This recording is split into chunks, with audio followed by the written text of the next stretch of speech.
How are you there? It's Teacher Mike from Phuket Pals. Welcome back to another GED Social Studies video. Now, I think this is actually video 4, I believe. So video 4. You can check out the other 3 videos on our Phuket Pals YouTube channel as well. Okay, there's lots of good stuff in there. Now, in today's lesson, we're going to be looking at basic principles of American constitutional democracy. Okay, so we all know that a constitution is like a rule book or a kind of book of what you can and cannot do if you're a government. And the American Constitution is probably one of the most famous codified constitutions in the world. What does codified mean? Well, codified means written down, because the US Constitution was written down in its entirety.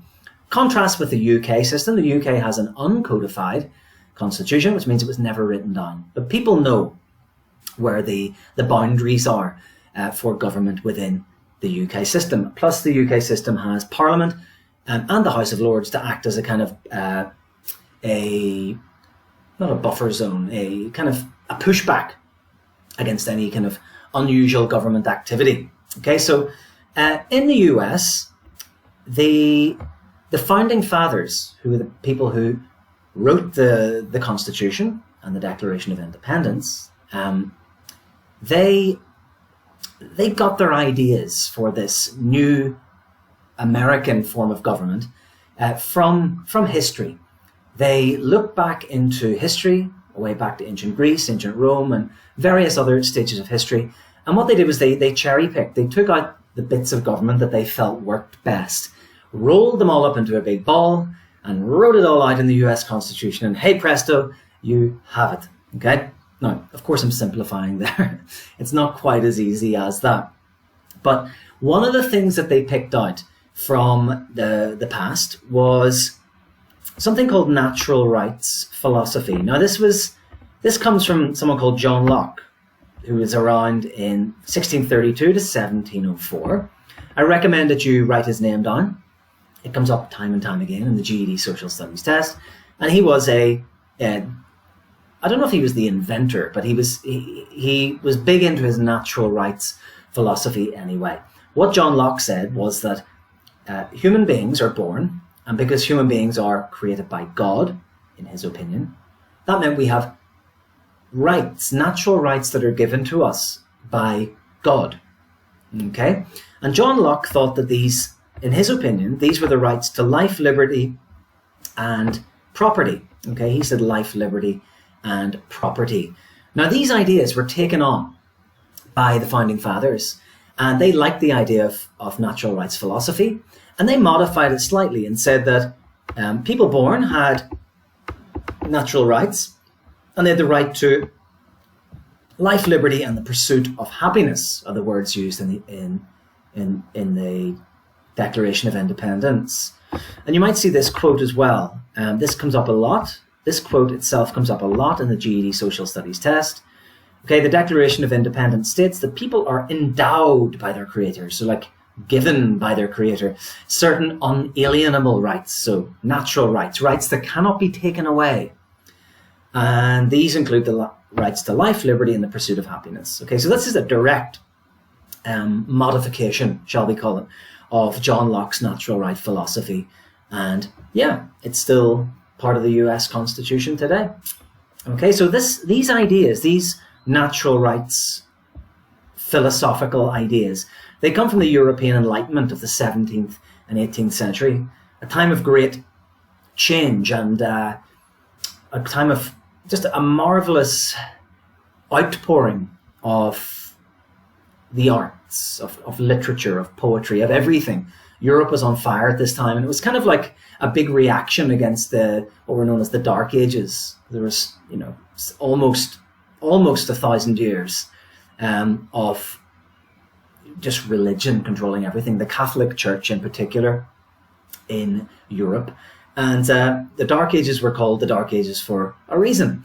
Although if you dip into them, they're not all that dark. There's a lot of good stuff going on there. But Europe started to change. People started thinking a lot outside the box. They started turning away a little bit from this organized religion and the stranglehold that it had on its society. And these new ideas started bubbling and coming to the surface.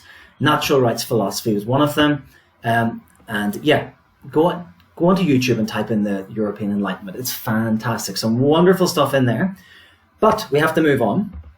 That's just to give you an idea. The second principle here that's very important that you need to know for the GED Social Studies test is the idea of popular sovereignty.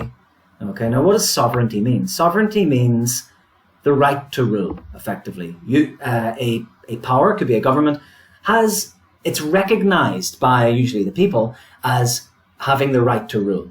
Okay, this is also called the consent of the governed. So the governed are the people, okay, the people who are controlled by the government. They give their consent. They say yes to this government controlling them. Okay, so think about a society. If we go back again, if we think about some more political philosophy, think about the writings of Thomas Hobbes, the famous English political philosopher of a few hundred years ago. He talked about something called a state of nature. And a state of nature is like a pre-political arena. It's like before governments were invented. It's just an idea. It's a theory. It's not real. Like a thought experiment, you know.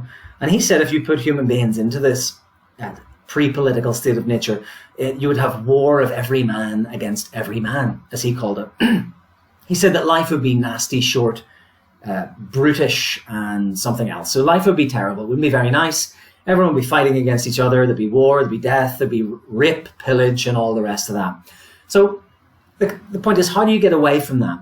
Well, the only way to get away from that, according to Hobbes, was that the people had to give up some of their freedom to a power. The power, let's call it a government. Okay, Hobbes probably would have seen, I'm not too sure what Hobbes would have thought, but it was definitely a kind of governmental power. He called it Leviathan anyway in his book.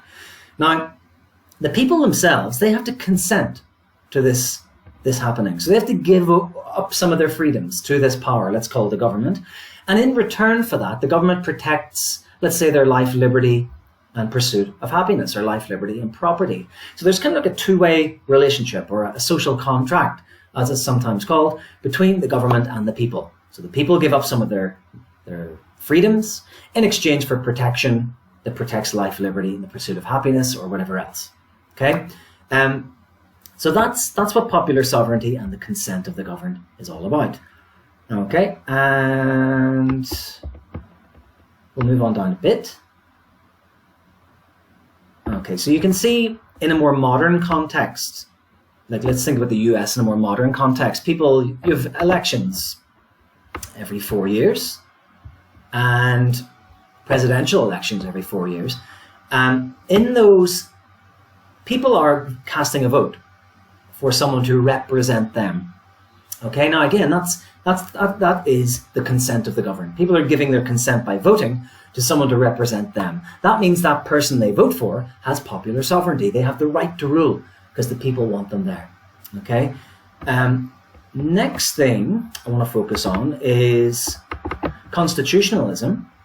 This is a way of thinking that combines the ideas of a limited government and rule of law. These ideas are found throughout the Constitution of the US. The government is entitled to exercise certain powers, but its powers are also limited in order to protect the rights of its citizens. Okay, that's what constitutionalism is all about. It's about limited government, reducing the power of government at all stages, and having different parts of the government checking each other. They're called checks and balances. And we'll look at those more in a later video. It just means that one area of government, it means that the president can't become too powerful because he can be checked by another part of the federal government. It means that Congress can't become too powerful. Congress being the legislature or the lawmaking body. They can't become too powerful because they can be checked by other areas. The judiciary as well. Okay, the top judges in the US, they can't become too powerful because they can be checked by other people. So it's this constant ping pong match, a power ping pong match, being back and forward. Tug of war is a better way to think about it. One side pulling to get power, the other side pulling back, and they're constantly checking each other like that, making sure no one area has too much power. Okay, that's constitutionalism and limited government. Rule of law is another term to know. It means that neither the citizens nor the government officials are permitted to break laws or violate the Constitution. Easy enough. Okay, easy enough. Moving on. All of this idea of constitutionalism and separation of powers, etc., limited government, this is all written into the Preamble of the US Constitution. If you haven't read the preamble, it's definitely worth reading it again for the GED Social Studies test, just to get a feel for that old English, and you might get quotes from it in the real test itself. The preamble states that the government is given the powers needed to protect the people, but that its powers are limited and cannot be used unjustly against the citizens. Okay, next. Because the US government is based on the consent of the governed, majority rule is an important basic concept. Okay, so what that means, majority rule means that if you want to get into a position of political power, if you want to be an elected politician, for example, you need to have over 50% of the vote. It's as simple as that. More than 50% is majority rule. Less than that, it's not. Okay, and you can't be elected at that time. And just moving on quickly here. Okay, also written into the Constitution are protections against minority rights. This is a very clever part of the US Constitution.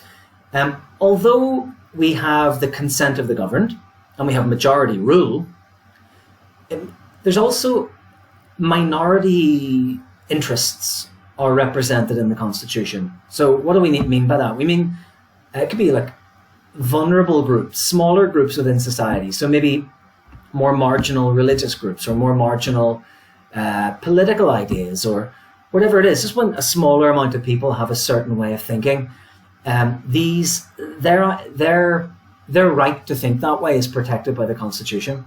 It means that the majority of people just can't crush them as if they don't exist. So if you have unpopular views, the Constitution will protect you against oppression or being squashed by the majority. Okay, a lot of this you'll see in the Bill of Rights. The Bill of Rights is really important for the GED Social Studies test, and we'll focus more on that on a later lesson. Okay, but as long as you know the Bill of Rights is aimed at protecting individual freedoms, and it really helps out the minority groups within the system in the US. The last thing we'll focus on here in this lesson is the idea of federalism. Again, we know that the Founding Fathers cherry-picked from good ideas from the past. Well, federalism was another good one that they found in the history books. Federalism means separating the powers and functions between different parts of government. So in the US, you have the federal government, which is like, I always refer to the federal government as like the top, you know, like a wedding cake that goes up, the layers like that. Imagine the top bit of the wedding cake, okay, the top bit, that would be the federal government. And then each other stage of the government is going down the wedding cake, and we'll come to those in later lessons. But in the US, in the federal system, you have the legislature, okay, you have the judiciary, and you have the executive. The legislature made up of Congress, being the House of Representatives and the Senate. And then you have the judges, the top judges in the country, and the judiciary, and you have the executive made up of the president and his right-hand man, shall we say. Now, all three of those parts are very powerful, but none can be too powerful because they all check each other, like that tug of war again.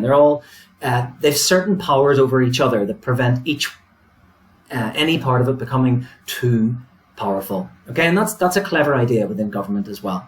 It prevents despotism. It prevents one side getting far too much power and wielding it unfairly upon their people. Okay, so that's what federalism is, separating governmental power. And the kind of powers that the US federal government has are things like declaring war. Okay, so that's, again, the top bit of the wedding cake is the federal government. Okay, the three bits I just said, legislature, judiciary, and executive, they can declare war, make treaties with other countries, national defense, regulating trade. Then state governments, okay, so go down that wedding cake, okay, to the next level down, you have state governments, and these have other functions that are not assigned to the federal government, things that are more localized and important at a state level. They're not of national importance, which would be at the top of the wedding cake. And the 10th Amendment to the US Constitution grants powers to the states that the Constitution has not assigned specifically to the federal government. Okay, so the 10th Amendment grants powers to the states that the Constitution has not assigned specifically to the federal government.